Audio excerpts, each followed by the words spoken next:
Assalamualaikum warahmatullahi wabarakatuh.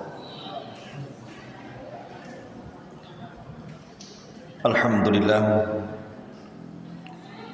alhamdulillahilladzi arsala rasulahu bil huda wa dinil haq liyudhhirahu 'ala ad-dini kullihi wa kafa billahi syahida wa kafa billahi waqila. Asyhadu an la ilaha illallah wahdahu rabbi la syarika lah wa asyhadu anna Muhammadan abduhu wa rasuluhu alladzi la nabiyya ba'da, amma ba'du. Alhamdulillah, di malam hari ini kembali kita bisa duduk untuk bertalabul ilmi, dan duduk bertalabul ilmi itu sebuah keutamaan besar untuk menjaga istiqomah hati. Karena orang yang jarang duduk di tempat-tempat talabul ilmi itu sangat membahayakan kehidupannya. Karena orang kalau jauh dari ilmu pasti dekat dengan syahwat dan juga subhat. Makanya Nabi SAW ketika menjelaskan tentang 3 orang, kata Rasul, ala ukhbirukum bi thalathati nafar. Maukah ku habarkan kepada kalian tentang 3 orang. Yang satu masuk ke majlis taklim kemudian mendekat kepada gurunya. Yang satu masuk ke majlis taklim duduk paling belakang, dan yang satu tidak masuk justru pulang. Kata Nabi SAW, adapun yang pertama, fa'awahu Allahu alaihi, Allah akan berikan perlindungan kepadanya. Adapun yang kedua, fastahyallahu alaihi, Allah pun malu dengannya. Dan yang ketiga, fa'aradallahu alaihi, adapun orang yang pergi meninggalkan majlis ilmu, Allah palingkan hatinya. Makna Allah palingkan hatinya artinya Allah tidak mau memandangnya, Allah tidak mau melihatnya. Dan kalau Allah tidak mau melihat kita, berarti kita dijauhkan dari rahmatnya. Kalau sudah dijauhi dari rahmatnya, berarti dekat dengan laknatnya. Makanya sesibuk apapun para sahabat di zaman Nabi SAW, mereka akan hadir di majlis taklim. Karena itu satu-satunya untuk menjaga istiqomah hati. Kalau sekelas Nabi SAW disabdakan dalam hadis Ummu Salamah radhiyallahu anha bahwa doa yang sering dibaca Nabi SAW adalah ya muqallibal qulub tsabbit qalbi ala dinik. Wahai zat yang membolak-balikan hatiku, kata Rasul, tetapkan hatiku di atas agama. Padahal Nabi SAW tidak mungkin sesat. Dia seorang Nabi dibimbing oleh Allah. Tapi kenapa itu pula doa yang banyak dibacakan Rasul? Takut kalau hati-hatinya suatu ketika berpaling, karena yang memegang hati itu Allah. Artinya kalau Allah Subhanahu wa ta'ala sudah memalingkan hati orang, sementara Allah itulah pemegang hati, yuqallibu kaifasha, Allah sesuka-suka dialah membolak-balikkan hati orang. Bisa orang mendapatkan hidayah sesaat, bisa juga sesat sesaat. Semua atas kehendak Allah Subhanahu wa ta'ala. Maka beruntunglah orang-orang yang suka hadir di majlis-majlis ilmu. Maka saya nasihatkan, dimanapun ada majlis ilmu dan ada ustaz-ustaz yang mengajarkan kepada Al-Quran dan Sunnah, hadir di sini. karena itu wasilah yang sangat besar mendapatkan istiqomah hati supaya tidak tersesat. Ma'asyiral muslimin yang dimuliakan Allah Subhanahu wa taala, pembahasan di malam hari ini meneruskan peperangan Nabi sallallahu alaihi wasallam dan kita masuk kepada perang besar pertama dalam Islam yang disebut dengan Ghazwatu Badr, perang Badar. Para ulama mengatakan, maksudnya para ulama sejarah, perang Badar ini memang pasukannya tidak sebanyak perang-perang nanti setelahnya, seperti perang Uhud, perang Ahzab, perang Khaybar dan yang lainnya. Tapi karena ini perang besar pertama yang dilakukan Nabi sallallahu alaihi wasallam, walaupun jumlahnya hanya 314 orang melawan 1000, tapi tidak ada perang yang pernah terlibat Rasul di dalamnya yang paling banyak pelajaran melebihi perang Badar. Perang ini akan banyak pelajaran yang kita akan bisa petik, baik bicara soal keimanan, bicara soal akhlak, bicara soal kecintaan kepada Allah dan Rasulnya, bicara soal kemanusiaan, bicara soal keberanian, bicara soal semangat, perjuangan, pengorbanan, macam-macam kita akan dapati dalam perang ini. Artinya perang ini bukan perang biasa, apalagi terjadinya di bulan suci Ramadan, bulan yang Allah Subhanahu wa taala bukakan pintu-pintu surga, bulan yang Allah ikat syayatin-syayatinnya, dan bulan yang Allah Subhanahu wa taala berkahi 1 bulan penuh. Dosa-dosa kita diampuni dan begitu seterusnya. Ma'asyiral muslimin yang dimuliakan Allah Subhanahu wa taala, kenapa perang ini disebut Badar? Ada yang mengatakan Badar itu diambil dari nama orang, namanya Al-Badru Al-Kinani. Nama orang namanya Badar Al-Kinani, dinasabkan kepada nama orang. Ada yang mengatakan bahwa karena di daerah itu ada satu sumur, sumur itu namanya Badar, makanya perangnya dinasbatkan ke sumur itu, sumur Badar. Ada yang mengatakan bukan itu, daerah Badar itu melingkar seperti sumur, makanya karena daerahnya melingkar seperti sumur, maka kemudian daerah itu disebut Badar. Maka Rasul berperang di situ sehingga perangnya disebut perang Badar. Inilah kenapa perang itu disebut Badar. Dan kenapa kubro, Badar besar, karena sebelumnya ada Badar kecil. Ma'asyiral muslimin yang dimuliakan Allah Subhanahu wa taala,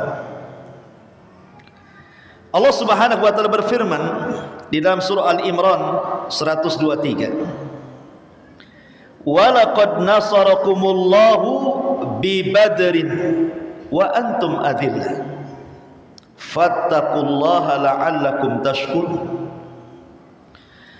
Dan sungguh Allah Subhanahu wa taala telah menolong kalian di perang Badar, padahal kalian ketika itu sangat sedikit jumlahnya. Oleh karenanya bertakwalah kepada Allah agar kalian menjadi hamba-hamba Allah yang bersyukur. Al-Imam Ibn Katsir rahimahullahu ta'ala ketika memberikan catatan kepada ayat ini, beliau mengatakan bahwa perang Badar itu terjadi di hari Jumat. Kana fi yaumi Jum'atin, terjadi di hari Jumat, bertepatan dengan tanggal As-Sabi'u Asyar, 17 min Ramadan, dari bulan Ramadan. tahunnya isnataini minal hijrah, 2 tahun setelah hijrah Nabi. Jadi perang Badar itu harinya hari Senin, tanggalnya 17, bulannya bulan Ramadan, tahunnya tahun kedua setelah hijrah Nabi. Ini ditilik dari tanggal kejadian perang. Artinya ini perang bersejarah karena terjadi di bulan suci Ramadan.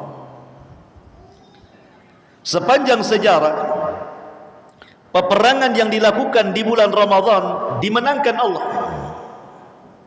Perang Badar Ramadan, Fathu Mekah Ramadan, perang Qadisiyah di zaman Umar untuk membebaskan Baitul Maqdis Ramadan, perang Tatar Ramadan, dan banyak peperangan yang terjadi di bulan Ramadan Allah menangkan. Salah satunya karena keberkahan bulan, di mana Nabi SAW mengatakan apa? Wasufidati syayatin. Ramadan itu bukan hanya mengalahkan syaitan dari kalangan jin, tapi bisa mengalahkan syaitan dari kalangan manusia. Syaitan dari kalangan jin diikat oleh Allah Azza wa Jalla. Terlebih dengan puasa, malamnya qiraatul Quran dan qiyamul lail, makin menang kita melawan setan.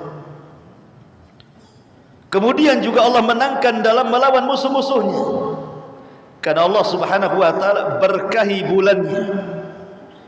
Makanya setiap peperangan di zaman Rasul yang dilakukan di bulan Ramadan, rata-rata Allah menangkan. Ma'asyiral muslimin yang dimuliakan Allah Subhanahu wa taala, adapun apa sih penyebabnya? Kenapa sampai terjadi perang Badar? Ma'asyiral muslimin yang dimuliakan Allah Azza wa Jalla, sebenarnya pada 8 peperangan yang sudah saya ceritakan minggu kemarin, kita tahu bahwa penyebabnya adalah karena orang-orang muhajirin yang hijrah dari Mekah ke Madinah itu ingin mengambil hak harta mereka yang dirampas saat mereka hijrah. Diambil rumahnya, diambil kebunnya, diambil bisnisnya, diambil kekayaannya. Sementara penghasilan penduduk Mekah itu rata-rata seorang pedagang,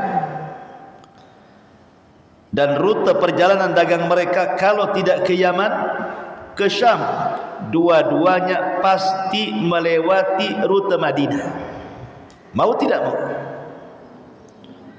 Sehingga kesempatan besar nih bagi muhajirin ini untuk mengambil hak mereka. Tanah mereka sudah dirampas, rumah mereka diambil, bisnis mereka dihancurkan, kekayaan mereka diambil. Nah, kesempatan nih mengambil hak mereka. Lah salah satu penyebab perang Badar ini karena ada kafilah besar, kafilah dagang besar dipimpin Abi Sufyan. Dan itulah kafilah dagang terbesar yang pernah dilakukan orang-orang Quraisy, di mana hampir semua kekayaan orang-orang Quraisy itu dititipkan kepada Abi Sufyan untuk dijual di Syam, dan pulangnya membawa uang dan barang-barang yang dibeli di Syam. Ini perdagangan yang sangat besar. Hampir tidak ada satupun rumah di Quraisy kecuali menitipkan modal kepada Abi Sufyan. Jadi kesempatan besar untuk diambil. Makanya Nabi SAW memimpin langsung untuk mengambil hak para sahabat muhajirin ini. Diutuslah mata-mata. Setelah kemudian tahu mana rutenya Abi Sufyan ini oleh 2 sahabat yang dijadikan mata-mata itu, maka Rasul bergerak. Ingat, tidak ada niat peperangan, sehingga Nabi SAW tidak banyak melibatkan para sahabat. Dan Nabi SAW tidak mencela orang yang terlibat di dalamnya. Yang tidak terlibat di dalamnya Rasul tidak celah. Kenapa? Karena tidak ada niat perang. Mau ikut silahkan, nggak ikut juga nggak apa-apa. Sehingga Rasul tidak mencela orang yang sibuk berada di kebun-kebun mereka, atau sedang safar, atau ada keperluan lain, keluarga, merawat orang sakit dan yang lainnya. Rasul tidak mencelanya.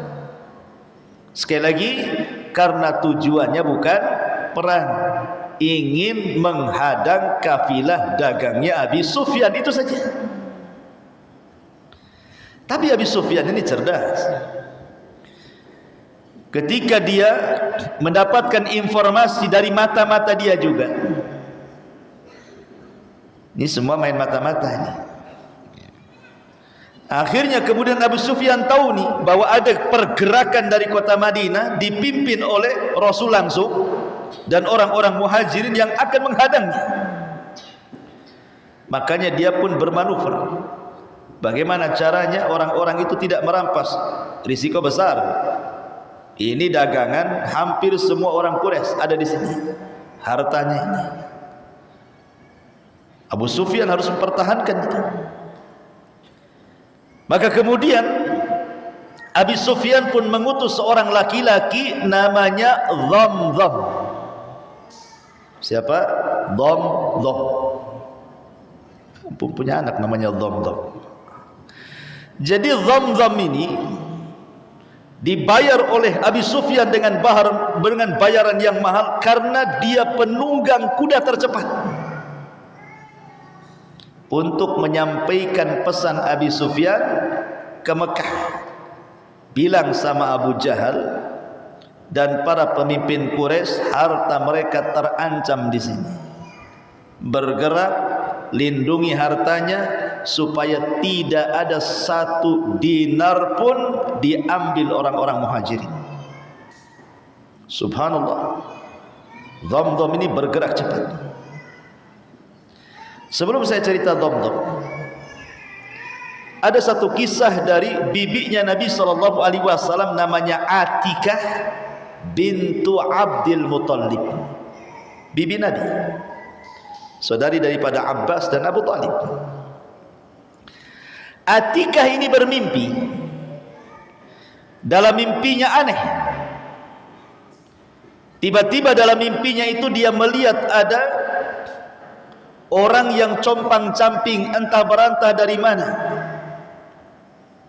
menunggang unta. Tapi ada juga yang mengatakan Atikah melihat ada unta bisa bicara. Unta ini naik ke atas bukit Abi Kubais yang sekarang jadi istana raja. Tiba-tiba unta ini berteriak dan mengatakan, infiru ya ahlal ghudur ila masarikum fi thalathin. Lari kalian secepat mungkin ke tempat kehancuran kalian sebelum 3 hari. Kemudian unta ini menendang batu, kemudian batunya tergelincir ke bawah, tiba-tiba hancur batunya. Ketika hancur batu itulah terjadi serpihan-serpihan batu, di mana serpihan ini melesat ke rumah-rumah orang-orang Mekah. Tidak ada satu rumah kecuali terkena serpihannya. Kemudian unta ini turun, tiba-tiba naik ke atas Ka'bah. Cemana unta naik ke atas Ka'bah? Ya namanya mimpi. Kan itu. Antum aja bisa terbang kalau mimpi itu. Unta pula naik ke atas Ka'bah. Ngomong lagi di hadapan orang-orang Quraisy itu. Infiru ya ahlal ghudur ira masari'ikum fi thalathin, katanya. Lari kalian, wahai penduduk Mekah, ke tempat kehancuran kalian sebelum 3 hari datang. Akhirnya Atikah terbangun. Ini mimpi aneh.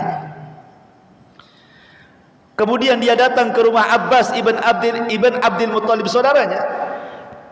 Ya Abbas, saya bermimpi semalam. Kata Abbas, mimpi apa? Kata Atikah, janji kau tidak akan cerita. Tidak, ceritakan saja. Diceritakan mimpinya. Kaget Abbas ini. Akhirnya kemudian Atikah setelah menceritakan mimpi itu pergi. Qadarullah kemudian Abbas ini berjumpa pula dengan Utbah ibn Rabi. Utbah, sila duduk-duduk katanya. Ada apa Abbas? Gini, saudariku bermimpi Atikah, tapi janji kau tidak cerita ya. Ya kata, ceritakan mimpinya. Kemudian Utbah ibn Rabi pulang ke rumahnya, berjumpa pula dengan anaknya Al-Walid ibn Utbah. Walid sini. Itu Atikah tuh, saudarinya si Abbas itu mimpi, tapi janji kau tak cerita. Akhirnya kata Al-Walid, tak adalah, aku tak cerita bi katanya. Oke, diceritakan. Al-Walid ibn Utbah main pula ke Ka'bah, ketemu pula kawannya di Ka'bah. Janji tak cerita kalian. Akhirnya menyebarlah akhirnya mimpinya Atikah ini. Ini pelajaran ikhwan. Amanah dengar itu berat. Kalau ada orang yang mau menceritakan kepada antum, ambil janjinya dulu. Antum percaya dengan saya? Kalau percaya ceritakan. Tapi seandainya saya ceritakan kepada orang, jangan salahkan saya. Supaya antum ada perjanjian dengan orang yang menceritakan itu. Jangan iya saja, habis itu kau ceritakan pada semua orang. Itu tidak ada amanah telinga kita namanya. Ma'asyiral muslimin yang dimuliakan, tersebar berita itu sampai marah Abu Jahal. Kenapa? Mimpi ini mengancam keamanan. Sementara Abu Jahal itu pemimpin Arab kala itu. Dia harus tegas. Akhirnya dia marah kepada Abbas, dipanggilnya Abbas itu. Kemudian mengcross-check, betul Atikah mimpi seperti ini. Abbas pula pura-pura bodoh. Tak tahu saya katanya.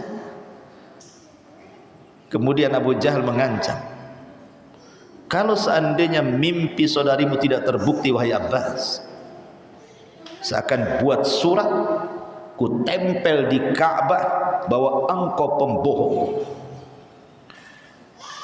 Dan semua orang Arab pasti membacanya dan akan mengatakan engkau ini kadzab, pendusta. Akhirnya kemudian satu hari tidak ada apa-apa, 2 hari tidak ada apa-apa, 3 hari Dhamdham datang. Tadi cerita Dhamdham tadi ya. Utusan Abi Sufyan Dhamdham datang, berteriak-teriak dia di Mekah itu. Maka para pembesar Quraisy berkumpul tuh. Karena sebelumnya Abu Jahal itu kan gak yakin dengan mimpi itu. Bahkan dia dalam riwayat mengatakan kepada Abbas itu, ya Abbas, hentikan ucapanmu itu katanya. Sudah cukup dari kabilahmu itu ada laki-laki yang ngaku nabi, sekarang pula ada perempuan ngaku nabi katanya. Maksudnya satunya Rasulullah, satunya Atikah pula katanya. Sudah cukup. Rupanya setelah 3 hari betul pula mimpi itu. Dhamdham datang. Ketika Dhamdham datang menceritakan bahwa seluruh harta orang-orang Quraisy hendak dirampas oleh Muhammad dan sahabatnya. Kalian harus menolong Abi Sufyan. Dari situlah Abu Jahal akhirnya mengumpulkan semua orang dan mampu mengumpulkan sampai 1000 pasukan. Dibawa kemana? Dibawa ke arah Madinah untuk menyelamatkan Abi Sufyan dan dagangan mereka, karena juga harta mereka ada di situ. Mau tidak mau juga yang punya harta harus terlibat tuh. Berangkat semuanya. Ma'asyiral muslimin yang dimuliakan Allah, bahkan yang tidak mau dipaksa ikut, kemudian diancam. Akhirnya karena memang pimpinan Arab yang minta, mau tidak mau terlibatlah semuanya. Makanya cukup banyak, 1000 orang yang dilawan 314 orang. Subhanallah. Akhirnya kemudian mereka pun bisa menyelamatkan kafilahnya Abi Sufyan. Nabi gagal untuk mengambil hartanya Abi Sufyan karena keburu datang pasukan Abu Jahal itu. Ketika itu ma'asyiral muslimin yang dimuliakan Allah Subhanahu wa taala, orang-orang Quraisy yang kan tujuan mereka menyelamatkan dagangan kan, bukan hendak perang. Akhirnya terbelah. Gimana nih katanya? Ini Abu Sufyan sudah selamat, harta kami sudah selamat katanya. Sudahlah pulang, tujuan kami kan hanya menyelamatkan Abu Sufyan katanya. Tapi si Fir'aunnya umat ini Abu Jahal tidak mau. Dia ganti manuver. Sekarang lain lagi ceritanya. Memang awalnya kita menyelamatkan dagangan kita Abu Sufyan, tapi sekarang beda lagi ceritanya. Kita perang katanya. Dari situlah mau tidak mau Nabi SAW dan para sahabat pun harus memiliki pilihan di sini. Awalnya mau mengejar Abi Sufyan, dihadapkan dengan pasukan. Mundur ataukah maju? Ini sama-sama terbelah juga. Lah disitulah terjadi apa yang disebut dengan pertempuran perang Badar. Adapun dari orang-orang Islam, kaum muslimin, yang memimpin adalah Nabi sendiri. Kemudian juga pemimpin di bawah Nabi ada Hamzah ibn Abdul Muttalib, Asadullah, singanya Allah. Kemudian juga ada Abu Bakar. Kemudian juga ada Umar radhiyallahu an. Kemudian ada Utsman radhiyallahu an. Pertanyaannya, kemana Utsman? Kenapa dia tidak terlibat? Ini Khulafaur Rasyidin. Abu Bakar terlibat, Umar terlibat, Ali terlibat. Di mana Utsman? Kemana Utsman? Kenapa tidak terlibat di sini? Ma'asyiral muslimin yang dimuliakan Allah Subhanahu wa taala, Utsman ini sebenarnya mau ikut perang Badar juga. Tetapi Nabi SAW melihat kemaslahatan istrinya Ruqayyah yang sedang sakit parah. Makanya Nabi meminta agar Utsman jangan terlibat perang Badar, dan Utsman tetap mendapatkan bagian ghanimah kalau seandainya Badar dimenangkan. Dan Allah takdirkan menang. Makanya Utsman tidak ikut terlibat itu karena perintah Nabi. Ingat, Nabi yang perintahkan, jaga istrimu baik-baik, karena dia sedang sakit parah, dia perlu kamu. Kenapa saya kasih catatan bahwa Utsman itu tidak terlibat perang Badar karena perintah Rasul? Karena nanti setelah Utsman menjadi khalifah akan didemo oleh orang-orang Khawarij. Salah satu kritikannya adalah kemana Utsman di perang Badar. Maka jawabannya, Utsman memang tidak terlibat dalam perang Badar. Pertama, karena perang Badar tidak diwajibkan terlibat semuanya, dan Rasul tidak mencela orang-orang yang tidak terlibat. Dan yang kedua, Utsman tidak terlibat karena ada perintah Nabi untuk menjaga putrinya yang sedang sakit, Ruqayyah, yang Allah takdirkan setelah pulang dari Badar tidak tertolong nyawanya. Ruqayyah pun meninggal dunia. Ma'asyiral muslimin yang dimuliakan Allah Azza wa Jalla, adapun dari orang-orang Quraisy dipimpin langsung oleh Fir'aunnya umat ini, Abu Jahal, namanya Amr ibn Hisham, julukannya di zaman jahiliyah Abul Hakam. Kenapa disebut Abul Hakam? Dan kenapa pula jadi Abu Jahal? Abul Hakam itu artinya bapak kebijaksanaan. Kalau ngomong itu bijak, makanya pantas menjadi pemimpin Arab. Makanya orang-orang Arab menganggapnya dia Abul Hakam, bapak kebijaksanaan. Dan yang menggandrungi Abu Jahal ini salah satunya siapa? Khalid ibn Walid. Ini yang menyebabkan Khalid bin Walid dan Amr ibn As radhiyallahu anhuma telat masuk Islam. Bayangkan, Khalid ibn Walid dan Amr bin As ini masuk Islam setelah lewat 20 tahun, ikhwan. Setelah lewat 20 tahun Islam sudah berkembang, baru dia datang masuk Islam. Kemana saja Khalid di Mekah 13 tahun Rasul berdakwah coba. Ketika Nabi hijrah ke Madinah, ketika kemudian di tahun ke-7 Hijriah baru muncul tuh Khalid dengan Amr itu, kemudian masuk Islam. Kemudian ditanya Khalid, "Ya Khalid, teman-temanmu Abdurrahman bin Auf, Sa'ad bin Abi Waqqas, Talha bin Ubaidillah dan banyak lagi teman-teman sudah menjadi as-sabiqunal awwalun, orang yang mula-mula masuk Islam. Kemana aja engkau di Mekah?" katanya. Gitu ya. Masa sudah lewat 20 tahun kau baru masuk Islam? Apa kata Khalid? Bukan aku tidak mau masuk Islam, karena aku masih gandrung kepada siapa? Abu Jahal. Aku masih mengidolakan Abu Jahal dan tokoh-tokoh Quraisy katanya. Tapi setelah mereka mati semuanya, mati di perang Badar tokoh-tokoh ini, kemudian kami yang menjadi pemimpin, mulailah kami bisa membedakan antara ajaran mereka dengan ajaran Rasulullah Muhammad SAW. Dan ternyata ajaran Muhammad jauh lebih benar dibandingkan ajaran mereka. Sebab itulah aku masuk Islam. Hidayah ya. Ma'asyiral muslimin yang dimuliakan Allah Subhanahu wa ta'ala. Jadi pimpinan orang-orang musyrik pertama Abu Jahal. Kemudian di sana ada Utbah ibn Rabi'ah. Kemudian di sana ada Umayyah ibn Khalaf, tuannya Bilal yang menyiksa Bilal itu. Umayyah ibn Khalaf. Dan para pembesar-pembesar yang lainnya.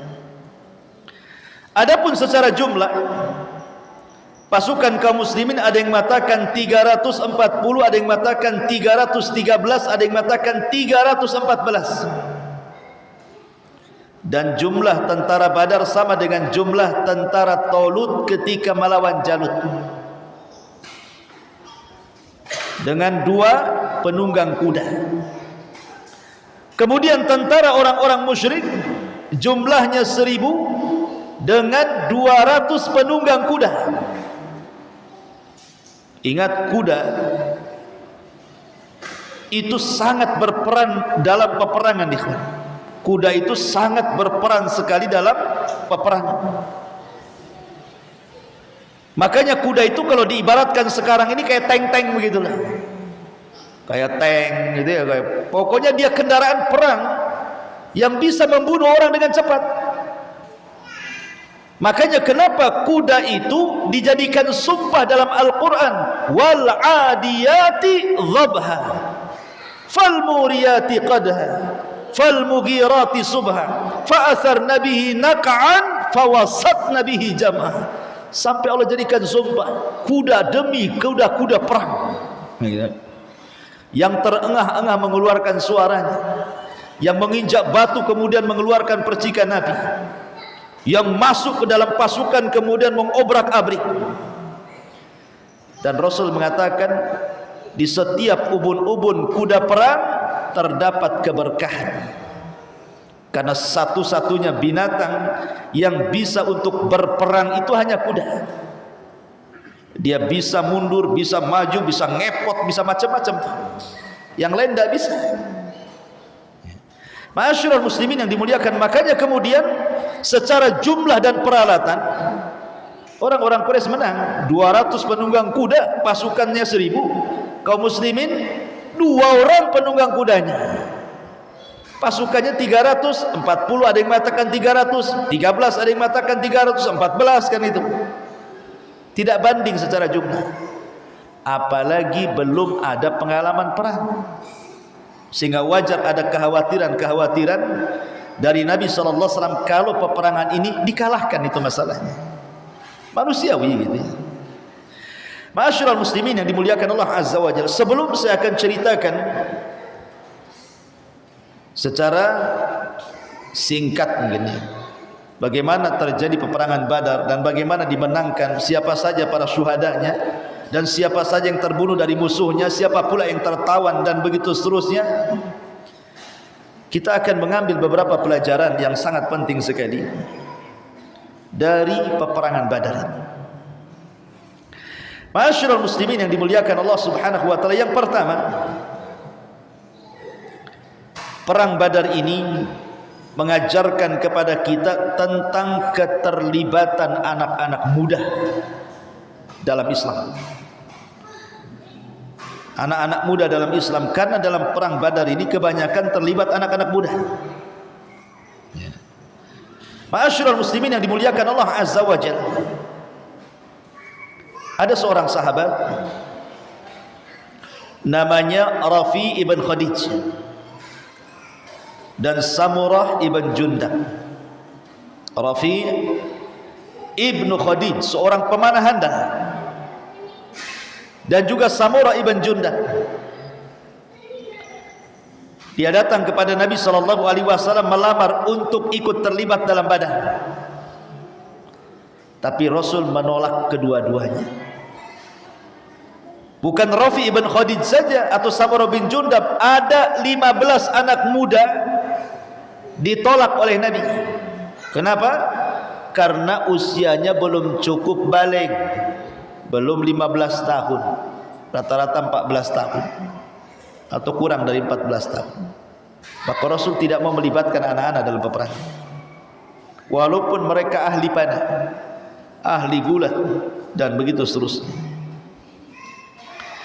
Tetapi ketika perang Uhud, setelah perang Badar itu kan, perang Uhud, kaum muslimin mengalami kekalahan kan?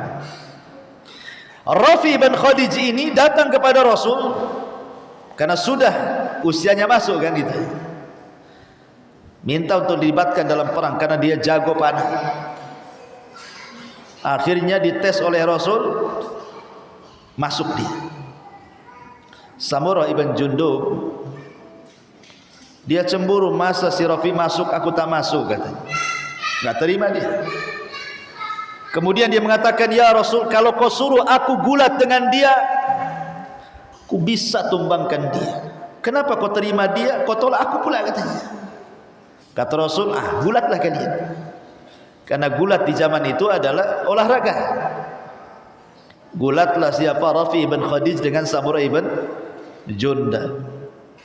Sekali tunjang tegulinglah si Rafi ibn Khadij, dia kan pemanah saja. Ini satunya pegulat. Ya. Akhirnya ketika menang Samurah ibn Jundab ini, kata Rasul, kalau begitu bolehlah aku masuk, katanya. Ma'asyiral muslimin yang dimuliakan Allah Azza wa Jalla, karena ada beberapa para sahabat ikhwatu fiddin yang dimuliakan Allah Azza wa Jalla yang memang ditolak Nabi. Sebut saja yang ditolak oleh Nabi SAW itu seperti Abdullah ibn Umar, karena belum cukup umur.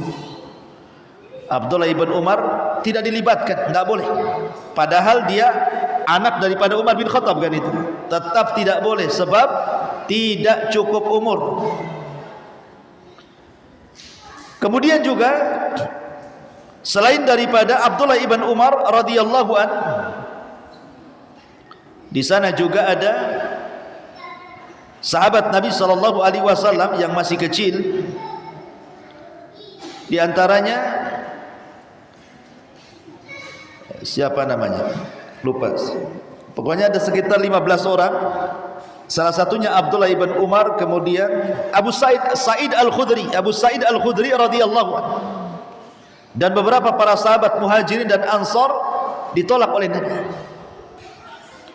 Dari sini kita tahu ikhwan, usia 14 tahun sudah punya jiwa keberanian ingin perang. Ingat, perang ini taruhannya nyawa. Di zaman itu bukan pakai pistol, orang yang entah di mana tahu-tahu dah mati kan itu. Orang dulu kan betul-betul hadap-hadapan. Kita aja tengok di YouTube ada orang carok itu, dia yang perang, kita yang takut yang nonton. Karena perang berhadap-hadapan ini kalau tidak punya keberanian tidak akan bisa. Makanya kenapa Allah Subhanahu wa taala mengatakan di dalam Al-Qur'an itu, kutiba alaikumul qital wa huwa kurhul lakum. Diwajibkan atas kalian perang dan itu sesuatu yang kalian tidak suka. Karena tidak semua orang punya keberanian kan. Tapi lihat tarbiyah di zaman itu, usia-usia 14 tahun pengen terlibat dalam peperangan.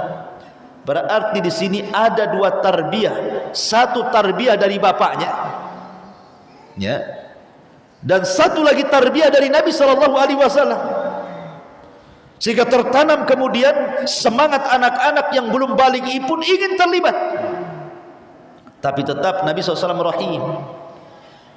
Rasul tidak mau melibatkan orang-orang yang belum ahlinya perang dilibatkan dalam perang. Makanya Nabi SAW tidak memasukkan mereka. Ma'asyiral muslimin yang dimuliakan Allah Azza wa Jalla, dari sini tahu perannya anak-anak muda di zaman itu. Contoh yang lain, nanti ketika kita masuk pada pertempuran, ada dua anak kecil, usianya baru 17 tahun, 16 tahun. Yang satu namanya Mu'ad ibnu Amrin ibnul Jamuh, yang satunya Mu'awwad ibnu Afra. Jadi satunya Mu'ad, satunya Mu'awwad, ikut terlibat dalam peperangan. Ketika itu dia melihat ada Abdurrahman ibn Auf radhiyallahu anhu. Kata Mu'ad dan Mu'awwid ini yang masih 16-17 tahun, dia mengatakan, ya ammi, wahai pamanku, arini Aba Jahlin, tunjukkan kepadaku mana si Abu Jahal itu orangnya, katanya. Mana Abu Jahal? Yang mana satu tuh orang si Abu Jahal itu, katanya. Ini anak-anak.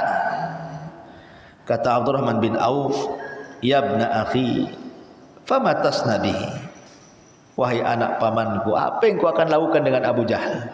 Kau tanya-tanya Abu Jahal, kau mau ngapain sama Abu Jahal, kan itu ya. Qala, dia mengatakan, akhbartu annahu yasubbullaha walladhi nafsi biyadi, la in ra'aituhu la yufariku sawadi sawadahu. Apa kata dia? Aku dengar dia suka mencaci maki Nabi, katanya. Betul itu, dia suka mencaci maki Nabi, katanya. Demi Allah, demi yang jiwaku berada di tangannya, sempat aku lihat dia, aku tidak akan tinggalkan dia sampai Allah takdirkan saya yang mati atau dia yang mati. Oh coba, anak muda beraninya tuh. Abu Jahal ini jenderal perang, pemimpinnya. Ketika kemudian Abdurrahman bin Auf menunjukkan tuh, yang itu tuh orang itu, tuh, yang itu tuh, yang kepalanya ada bulunya tuh. Nah, itulah Abu Jahal itu. Ketika dapat petunjuk dari Abdurrahman bin Auf ini, Mu'ad dan Mu'awwad ini langsung berburu Abu Jahal dan berhasil. Dua-duanya melukai Abu Jahal dan dua-duanya berhasil membunuh Abu Jahal. Walaupun kemudian ada yang mengatakan Abdullah bin Mas'ud memenggal kepalanya. Tapi sebab terbunuhnya Abu Jahal siapa? Mu'ad dan Mu'awwid. Ini bentuk penghinaan seorang jenderal dibunuh anak-anak. Dan Nabi SAW pernah suatu ketika dia sedang sholat di depan Ka'bah, sesumbar Abu Jahal Amr bin Hisham dan mengatakan, la in ra'aituhu sajidan la ata'anna fi raqabatihi, katanya. Kalau aku melihat Muhammad sedang sholat, ku tunjang lehernya, kata Abu Jahal. Setelah ngomong begitu, ada pula Rasul datang, betul-betul sholat dan betul-betul sujud. Ini kawan-kawan Abu Jahal, ya Aba Jahal, tadi kau sesumbar, kalau Muhammad sedang sholat dan sedang sujud, dalam posisi itulah kau tunjang lehernya, katanya. Mana buktinya, katanya. Abu Jahal pun tersulut emosinya, mendekati Nabi. Kemudian ketika hampir menunjang leher Rasul, tiba-tiba dia yang terpental, dia yang menunjang, dia pula yang terpental. Kan aneh itu. Harusnya yang ditunjang yang terpental, kan itu ya. Dia yang nunjangi, dia pula yang terpental, katanya. Abu Jahal ini ketakutan, sehingga kemudian ditanya oleh orang-orang, ada apa dengan kamu ini wahai Abu Jahal? Kata Abu Jahal, wallahi inni ra'aitu la khandaqan min nari wa haulan wa ajnihatan, katanya, demi Allah aku melihat antara diriku dan Muhammad itu ada parit api dan ketakutan yang luar biasa, dan ada sayap yang menghempaskan diriku, katanya. Ketika Rasul mendengar suara Abu Jahal bahwa ada sayap yang menghempaskan dirinya, apa kata Rasul? Kata Rasul, laudana minni lakhtatafannahul malaikatu udwan udwa. Coba saja dia dekat aku, malaikat akan mematahkan sepotong-potong tuh badan dia dari kaki sampai kepala, kata Rasul. Akhirnya kemudian Abu Jahal karena tidak berhasil, pada waktu yang lain dia membuat sayembara, man yastati an yadha'a sala jazurin ala dhahri Muhammadin falahu kada wa kada.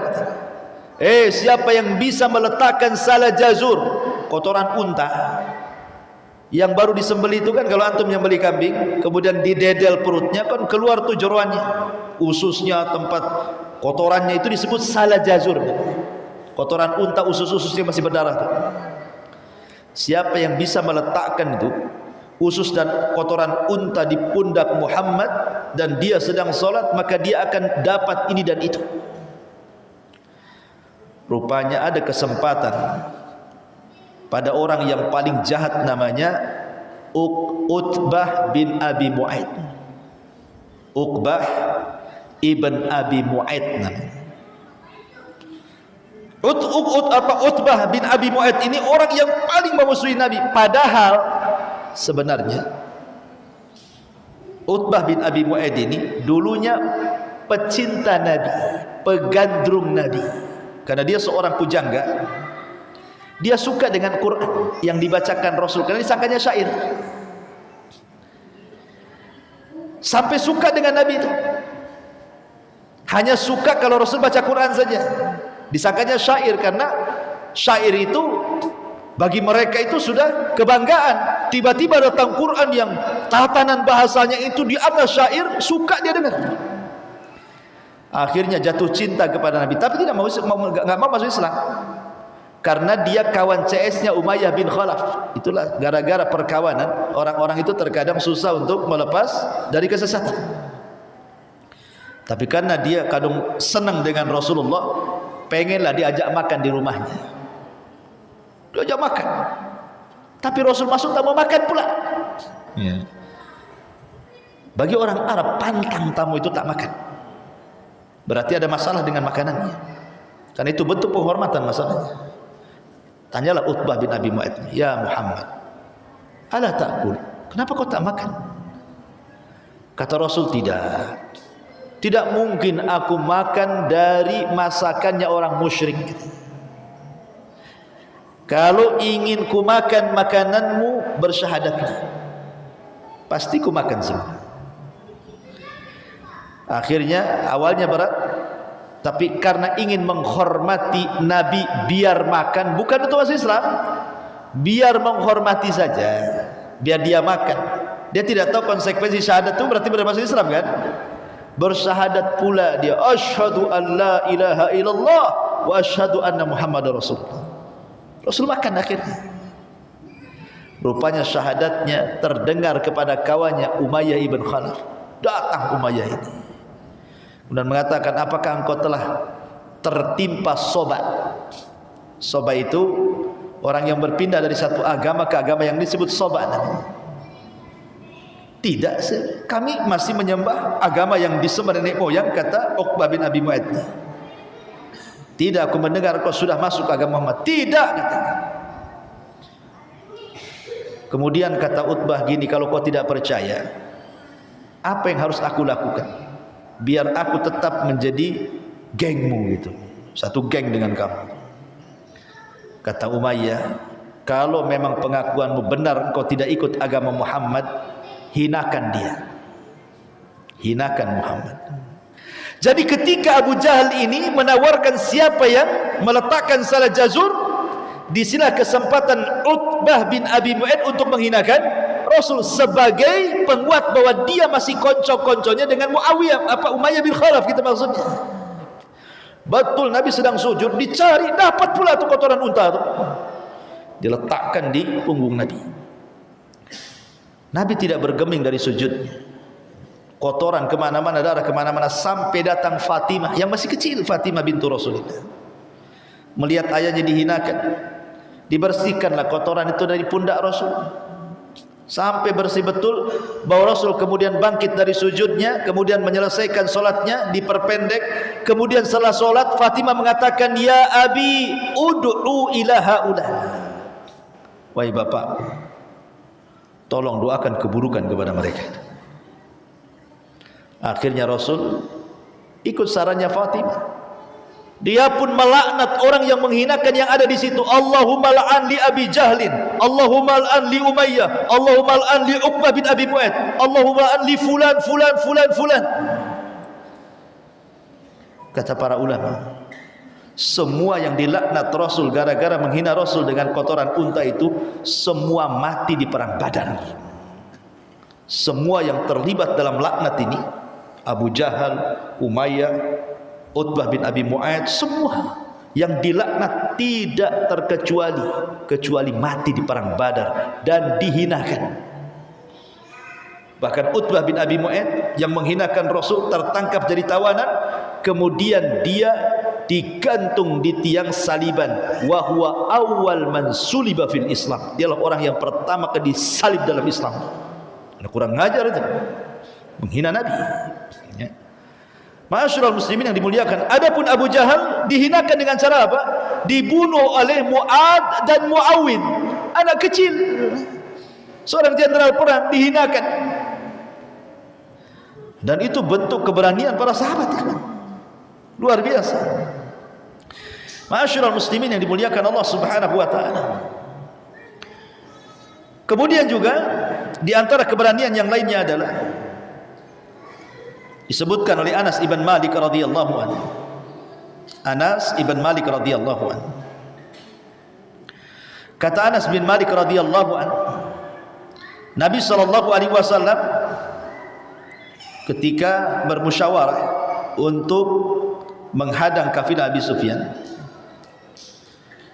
maka Nabi sallallahu alaihi wasallam dihadapkan dengan perang kan waktu itu. Gimana nih? Tadinya mau niat yang ngambil kafilahnya Abi Sufyan, kok sekarang berubah pula nih, tujuan kita mau perang nih. Akhirnya kemudian Abu Bakar coba berdiskusi, Rasul menolak. Umar coba diskusi, Rasul menolak. Semua orang-orang muhajirin berdiskusi, Rasul menolak.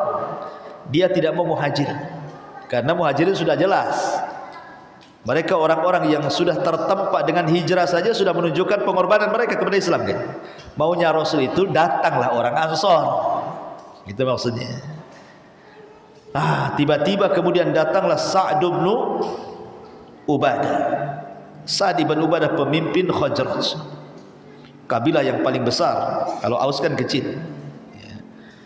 Akhirnya datang kepada Nabi SAW dan mengatakan, walladhi nafsi biyadi, law amartana ya Rasulullah an nahidhahal bahra la akhda'naha, walau amartana an nadriba akbadana ila barqil ghamadi la fa'alna. Rasul, kamu tinggal perintahkan kami orang-orang Ansar, sekalipun kau suruh kami menyeberang lautan, kami seberangi lautan. Kau suruh kami panjat bukit, kami panjat tu gunung. Kemana kau suruh, kami siap melakukannya. Jangan ragu-ragu kepada kesetiaan kami orang-orang Ansar. Ketika orang Ansar sudah bergerak, Rasul langsung sumringah dia. Itu yang ditunggu-tunggu Nabi. Kalau orang Muhajirin ada jelas kan gitu ya. Mereka hijrah saja sudah menunjukkan kesetiaan mereka kan itu. Ma'asyiral muslimin yang dimuliakan Allah Azza wa Jalla, sampai Miqdad ibn Aswad, orang Ansar, datang kepada Nabi SAW dan mengatakan, ya Rasulullah, kami orang-orang Ansar tidak akan seperti Bani Israel yang mengatakan kepada Musa, idhab anta wa rabbuka faqatila, pergi kau Musa, ajak Tuhanmu berdua, perang berdua sana. Kami tidak mungkin seperti mereka. Walakinna, kata Al-Miqdad ibn Aswad ini, nuqatilu an yaminika wa an shimalika wa baina yadayka wa khalfaka, tapi kami siap untuk berperang di samping kananmu, di samping kirimu, di depanmu, di belakangmu, di mana saja kau tempatkan kami siap perang. Inilah perbedaan sahabat Rasul dengan sahabatnya Nabi Musa. Kalau sahabat Rasul, Allah katakan, idza du'u ila Allahi wa rasulihi liyahkuma bainahum an yaqulu sami'na wa ata'na. Apabila diseru oleh Allah dan Rasulnya untuk berhukum kepada sebuah perkara, kata kunci para sahabat, sami'na wa ata'na, kami dengar, siap taat. Tetapi orang-orang Bani Israel, sami'na wa asayna. Ketika Musa bawa papan Taurat, baru saja dapat papan Taurat, isinya Taurat. Ingat perbedaan Taurat dengan Quran apa? Kalau Quran itu makruh dibaca, kalau Taurat itu maktub ditulis. Karena Musa dapat Taurat itu langsung dengan papan sudah ada tulisannya. Tapi kalau Quran itu tidak langsung 30 juz dengan tulisannya, tidak, diturunkan satu ayat, dibaca, dihafal, disampaikan, dibaca, dihafal, disampaikan. Nah itu ya. Baru rampung 23 tahun. Makanya Quran itu diibadahi bacaannya. Satu huruf 10 pahala. Kalau kitab-kitab selain Quran itu maktub ditulis, karena langsung dapat kitabnya sudah ada catatannya. Kalau Quran tidak, karena baru dibukukan di zaman siapa? Utsman ibn Affan, yang disebut dengan Mushaf Imam, yang sekarang disebut Mushaf Utsmani namanya, yang ada depan antum tuh, Mushaf Utsmani. Jadi ketika Musa bawa papan Taurat ini, mereka kan ditinggal oleh Musa 40 malam, tiba-tiba menyembah patung anak sapi Samiri yang dibentuk oleh Samiri itu. Kan marah Musa itu. Kemudian Musa mengatakan, sekarang saya akan bacakan hukuman orang yang murtad, orang yang melakukan sesembahan kepada selain Allah. Kalian siap untuk melakukannya? Di hadapan kalian sudah ada undang-undang Taurat. Apa jawaban Bani Israil? Nandur ya Musa, lihat wahai Musa. Kalau berat, pikir-pikir. Kalau ringan, siap kita lakukan. Kalau ringan, siap, sami'na wa ata'na. Kalau berat, sami'na wa tafakkarna. Dengar, pikir-pikir katanya. Marah Musa. Apa kalian?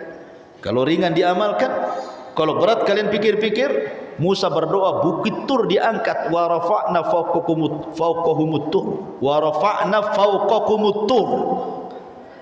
Kami angkat bukit Tur di atas kepala mereka. Maka Musa mengatakan, ikut Taurat atau dibanting sama bukit. Setelah mereka lihat bukit di atas, mati kita. Langsung tobat, sujud dengan separuh pipi, pipinya ke bawah, yang satunya ke atas sambil nengok bukit itu. Makanya lihat orang Yahudi kalau sujud di tembok ratapan seperti itu, yang nempel satu pipi saja. Karena pendahulu mereka sujudnya kayak gitu, jadi sujudnya sambil gini. Kenapa? Kata mereka, karena sujud seperti itu sebagai sujud tolak bala katanya. Karena setelah mereka sujud tak jadi dibanting. Kemudian mereka mengatakan apa? Kami siap mentaati Taurat. Apa harus seperti ini baru mengucapkan samina wa ata'na? Ya kan? Kemudian Musa membacakan, ini hukumannya nih, kata Musa, taqtulu anfusakum, bunuh diri-diri kalian. Bingung Bani Israel nih. Berat juga, ya kan? Tobat mati, tak tobat mati, kan gitu. Sekarang tobat mati juga suruh bunuh-bunuhan, tak tobat dibanting bukit. Apa bedanya? Dua-duanya mati kan? Tapi mati di atas tobat husnul khatimah, mati kena bukit, banting bukit, sul khatimah kan? Akhirnya mereka siap bunuh-bunuhan. 70.000 bergelimpangan bunuh-bunuhan. Itu ngerinya syariat dulu berat kan. Kalau sekarang orang murtad balik ke Islam cukup syahadat, tak perlu ambil pisau dapur tusuk-tusuk perutnya, tak perlu. Ringan. Tapi saya katakan di sini pelajarannya apa dalam perang Badar ini? Nampaklah akidah para sahabat yang harus kita tiru. Sami'na wa ata'na. Itu yang harus kita letakkan di sini. Kalau Allah sudah perintahkan, Rasul perintahkan, sami'na wa ata'na. Jangan seperti Bani Israel. Ma'asyiral muslimin yang dimuliakan Allah Azza wa Jalla. Kemudian juga dalam perang Badar ini ada tadhiyah, ada pengorbanan. Pengorbanan bukan hanya sekedar pengorbanan saja, tetapi ada musara'atul ilal jannah, berlomba-lomba ingin memperoleh surga. Saya contohkan. Diriwayatkan Imam Hakim dan juga Al-Baihaqi dari Zaid ibn Thabit radhiyallahu anhu. Ba'athani Nabi sallallahu alaihi wasallam yauma Uhud atlubu Sa'd bin Rabi'. Jadi kisahnya ini bukan di perang Badar tapi di perang Uhud, tapi saya ingin melihat bagaimana pengorbanan para sahabat. Di mana peperangan sahabat itu sama aja. Ya. Lah Sa'd bin Rabi' ini ketika itu sedang meregang nyawa. Rasul kehilangan Sa'd bin Rabi'. Mana itu Sa'd bin Rabi' itu? Cari dia. Kalau ketemu sampaikan salamku, kata Rasul. Kemudian rupanya dia sedang meregang nyawa. Kata Sa'd bin Rabi' dengan suara lirih dia mengatakan, aku termasuk orang yang gugur untuk ini, sampaikan salamku untuk Rasulullah. Beritahu bahwa Sa'ad berkata kepadamu, wahai Rasul, semoga Allah memberikan engkau balasan dengan sebaik-baiknya balasan yang diterima oleh para nabi. Kullahu, katakan kepadanya, ya Rasulullah, ajidu rihal jannah, aku sudah mencium bau surga. Subhanallah, bau surga sudah sampai ke dunia. Aku sudah mencium bau surga. Kemudian kata dia, wa kulli li qaumi al-ansar, tolong sampaikan kepada kaumku Ansar, la udra lakum indallah in khulisa ila Rasulillah sallallahu alaihi wasallam wa fikum ainun tatra. Kata Rasul, kata Sa'ad bin Sa'ad ini Ibn Rabi mengatakan kepada yang diutus Rasul, sampaikan salamku kepada kaumku Ansar, beritahu mereka bahwa Sa'ad bin Rabi berkata, tidak ada alasan bagi kalian jika kelak pada hari kiamat Rasul terluka atau terbunuh sementara mata kalian masih hidup, mata kalian masih bisa berkedip, nyawa kalian masih ada. Bagaimana sahabat ini walaupun mereka harus mengeluarkan jiwa-jiwa mereka dari badan, tapi jangan Rasul yang terluka. Itulah hebatnya para sahabat, ya. Dan ini bentuk daripada apa? Tadhiyah, kan, pengorbanan. Bahkan di peperangan awal perang Badar itu ada seorang sahabat luar biasa, namanya Umair ibn Khammam. Umair ibn Khammam. Dia bawa kurma di sini, taruh di kantong. Begitulah sahabat, makan mereka kurma taruh di kantong. Ya. Kadang sehari 3 butir cukup, kan itu. Jadi Nabi SAW ketika berhadapan-hadapan dengan pasukan itu, Rasul membacakan ayat. Karena ketika itu turun ayat, wasari'u ila maghfiratin mir rabbikum wa jannatin arduhas samawati wal ar uiddat lil muttaqin. Bersegeralah kalian kepada keampunan Allah, karena sorga yang luasnya selangit dan bumi diperuntukkan orang-orang yang bertakwa. Umair ibn Khammam ini mendengar Rasul, betul sorga itu seluas langit dan bumi, katanya. Kata Rasul, iya, seluas langit dan bumi. Kemudian dia mengatakan, ya Rasulullah, bah katanya. Itu takjub, kalimat takjub, bah gitu dalam bahasa Arab, ya. Jadi kata Rasul, kenapa kau mengatakan bahin gitu, kalimat-kalimat takjub seperti itu? Maka kata Umair ibn Khammam ini mengatakan, ya Rasulullah, kalau seandainya kurma yang kutelan sebagiannya dan kupegang sebagiannya. Kemudian aku berperang dan masih kupegang kurma ini. Tentu aku akan menghadapi kehidupan yang panjang sekali. Aku tidak mau. Karena engkau sudah mengatakan sorga selangit dan sebumi katanya. Dilemparnya kurma itu, yang lainnya ditelannya habis. Kemudian masuk ke medan jihad. Fastashhada fastushhida fi Badrin. Karena dia ingin syahadah, Allah jadikan dia mati syahid di Badar. Ya, luar biasa para sahabat, ya kan? Perjuangannya luar biasa, tanafus. Bahkan ada anak dan bapak ketika besoknya mau terjadi perang Badar ini. Anak dan bapak namanya Sa'ad ibn Khaisamah. Dan juga bapaknya Sa'ad ibn Khaisamah ini dan bapaknya Khaisamah ini kan masing-masing punya keluarga. Sa'ad anaknya punya keluarga, bapaknya juga punya keluarga lah, istrinya kan itu, dan anak-anak yang lain. Kata bapaknya Khaisamah ini, Sa'ad, kita main undian saja. Gimana kalau bapakmu yang ikut terlibat dalam perang Badar kau jaga keluarga? Kata Sa'ad, tak maulah bah. Aku yang perang, kau jaga keluarga katanya. Ini anak dan bapak, ya, istahama mengundi, ya, karena kan tidak mungkin dua-duanya berangkat. Siapa yang jaga keluarga kan itu? Akhirnya saat kokoh mengatakan, saya wahai ayah. Kata bapaknya, enggak bisa. Laulal jannah la afartuka iyyak. Kalau bukan karena surga, siap kuwakilkan kau. Tapi ini urusan surga, enggak mau saya katanya. Akhirnya apa? Terjadi undian lah. Ditulis, pelintir, masuk, dikocok kan itu. Siapa yang keluar dari situ kan? Subhanallah. Akhirnya yang keluar siapa? Yang keluar anaknya Sa'ad ibn Khaisam ini. Keluar ke Badar, subhanallah, faqutila biha. Dia pun mati syahid. Kemudian ayahnya ketika perang Uhud ikut terlibat, ayahnya pun mati syahid di Uhud. Para sahabat luar biasa.